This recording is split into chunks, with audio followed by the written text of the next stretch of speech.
अस्सलाम वालेकुम।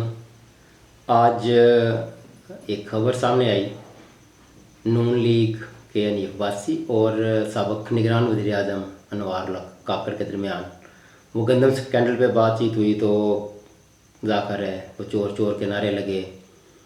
तो आगे से काकर साहब ने कहा कि अगर मैंने फार्म 47 पे बात की तो नून लीग किसी को मुँह दिखाने के भी काबिल नहीं रहेगी।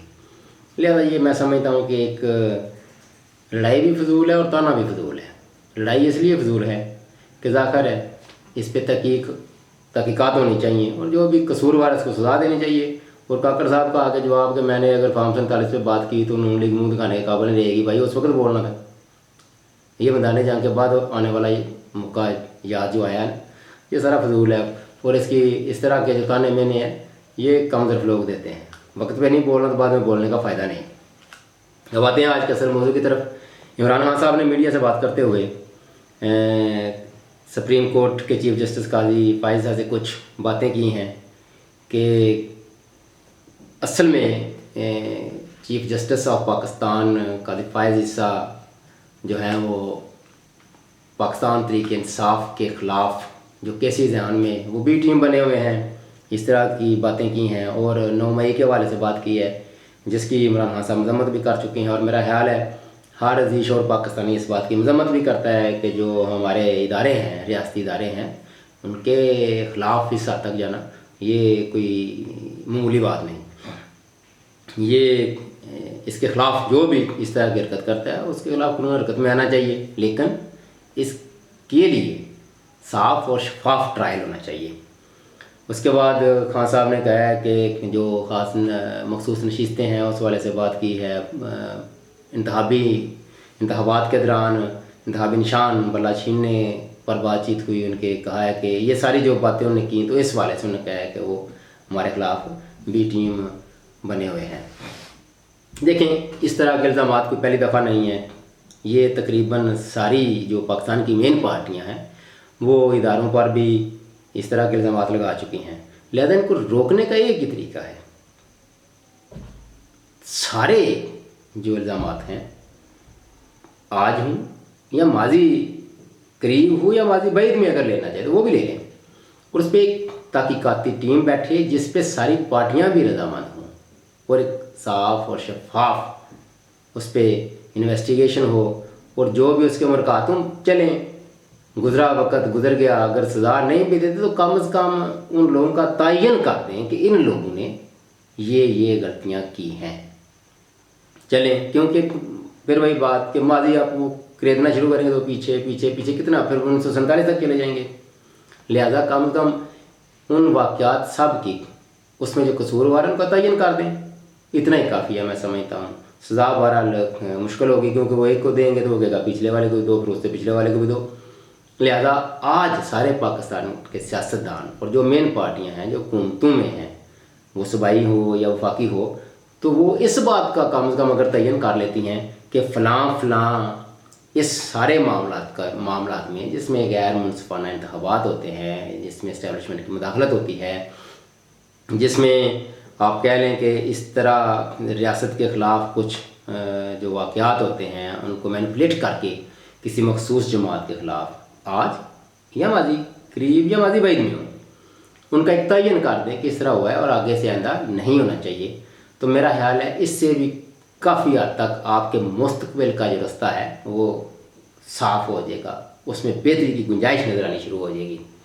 और इस हवाले से कम जो बड़ी पार्टियां हैं जो हुकूमतों में रही हैं उनको शफाफ इलेक्शन, आज़ाद खुद मुख्तार इलेक्शन कमीशन, इस्टेब्लिशमेंट की अदम मदाखलत और एहतसाब, इस बात पे कम से कम कंसेंसस पैदा कर लें और इस मामलात में इन लोगों के ये किरदार है और ताकि ना कोई एहतसाब के नाम पर यह कि किसी को इंतकाम का निशाना बनाया, ना ये कोई कहे कि भाई ये इलेक्शन जो है ये गैर मुनसिफाना है, और ना ही कोई किसी पर इल्ज़ाम लगाए कि इस्टेब्लिशमेंट ने मुदाखलत की है। ये अगर 3 जो शोबे हैं या 3 ये जो फील्ड्स हैं, इसमें अगर सारी पार्टीज़ मिल बैठकर कोई एक लाया अमल बना लें तो इससे भी पाकिस्तान के मैं समझता हूँ इज़्ज़त, वक़ार, अहमियत, खुदमुख्तारी और में इजाफा होगा, और ये खुशहाली का मैं समझता हूँ कि यही एक वाहिद रास्ता है। इसके अलावा आप वो अंधेरे में टांगों मारते रहें, कुछ भी नहीं निकलेगा। वो ताकतवरों के ख़िलाफ़ अभी से फैसले देना और फिर उस पर डट जाना, फिर वो देख लें सेठ बकार वाला जो अपना थे पेशावर हाई कोर्ट के एक जज जिन्होंने मुशर्रफ साहब के ख़िलाफ़ फैसला दिया था कि इनको वो सज़ाए मौत दो और फिर वो डी चौक पर उनकी लाश लटका दो। तो अभी शायद इस हद तक जाने की मेरा ख्याल है ज़रूरत नहीं है। कम अज़ कम लोगों का तयन भी हो जाए और उनको आइंदा से आगाह कर दें कि जनाब मेहरबानी करें, मुल्क की हालत पे रहम खाएँ। और सियासतदानों को भी ज़ाहिर है वो अक्सर जो शेख रशीद साहब कहते होते हैं कि ये सारे सियासतदान गेट नंबर 4 की पैदावार है, तो सियासतदानों को भी कुछ ग्रेस दिखानी चाहिए। वो छोड़ दें। ज़ाहिर है आप अगर किसी को दावत देते हैं बाद में उसमें मुदाखलत का इल्ज़ाम लगाते हैं तो बंदे को तो गुस्सा आता है। एक बंदा खुद आके आपको दावत दे रहा है तो बाद में उनको बदनाम भी करे, तो ज़ाहिर है वो ताकत में भी हूँ तो फिर आप उनको बदनाम तो नहीं कर सकते, लिहाजा खुद भी कुछ ख्याल करें। तो मेरा ख्याल है जब आप गेट नंबर 4 से नहीं निकलेंगे तो मेरा नहीं ख्याल गेट नंबर 4 वाले भी आपके पास हैं, ना ही उनको कोई इससे गरज है। वो फिर वो भी अपनी हदूद में रहेंगे।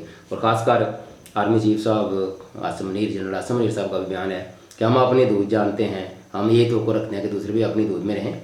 तो ज़ाहिर है अगर आप किसी को मुदाखलत का वो मौका देंगे या खुद बुलाएंगे या खुद उनको कहेंगे कि जाओ बिस्मिल्लाह बैठें, तो फिर ये गड़बड़ हो जाएगी। लिहाजा एक दफ़ा जिस तरह आजकल खासकर खान साहब पे इल्ज़ाम लगता है कि नहीं वो NRO चाहते हैं और थ्रू इस्टेब्लिशमेंट चाहते हैं, इसलिए वो कहते हैं कि इस्टेब्लिशमेंट से बात किससे नहीं करनी। तो ज़ाहिर है उनको भी पता है कि आखिरकार फैसला इन्हीं लोगों ने करना है, तो इसलिए वो ज़ाहिर है उनका नाम लेते हैं। तो सियासतदान मिल बैठे। और खान साहब को मेरा ख्याल है ये जो 3-4 मैंने कहा है कि आज़ाद और खुद मुख्तार इलेक्शन कमीशन, एहतसाब और इस्टेब्लिशमेंट की जो मुदाखलत है उस पर कदगन लगाने के लिए, इसको रोकने के लिए, ये 3 पॉइंट हैं। इस पर इकट्ठे हो जाए, सारे सियासतदानों को इकट्ठा होना पड़ेगा आज नहीं तो कल। तो फिर आगे उसके बाद जब कहीं मुदाखलत होती है तो सारे खड़े हो जाए, ना ही आलाकार बने इस्टेब्लिशमेंट का। इस्टेब्लिशमेंट आती है तो कौन आलाकार बनता है? सियासतदान ही बनते हैं ना बने। तो मेरा ख्याल है इस्टेब्लिशमेंट भी कितनी बेवकूफ़ नहीं है कि उनको कुछ शौक नहीं है कि हम आगे आके ऊपर बैठ जाएँ। फिर जब मुल्क के जो खासकर दफाई मामला हैं वो ज़ाहिर है एक आर्मी मैन ज़्यादा बेहतर जानता है, आपने वहाँ डील करनी है तो बिस्मिल्लाह वहाँ बैठाएँ, कोर कमांडर से मशवरा करें, आर्मी चीफ से मशवरा करें। ज़ाहिर है मुझे तो नहीं पता कौन सा टैंक कब चाहिए, किस वक्त चाहिए और उसकी क्या रेंज होनी चाहिए, या वो रात के अंधेरे में लड़ने के काबिल है या नहीं है। तो वो ज़ाहिर है जो दफाई मुआहदे होंगे या दफा से मतलब रिलेटेड चीज़ें होंगी तो आर्मी से पूछना चाहिए, इस्टेब्लिशमेंट से पूछना चाहिए। इस तरह बाकी जो आपके हमसायों के साथ सियासी सफारती तरीक़ात हैं वो सियासतदानों का काम है, वो संभालें। अपनी हदूद का तयन है आइन में, बस उसमें रहने की आदत डाल लें और आइंदा से पाकिस्तान को और अपने बच्चों को मुस्तकबिल, एक अच्छा मुस्तकबिल, रोशन मुस्तकबिल देने की कम कोशिश तो कर सकते हैं। अब तक के लिए इतने। अल्लाह हाफ़िज़।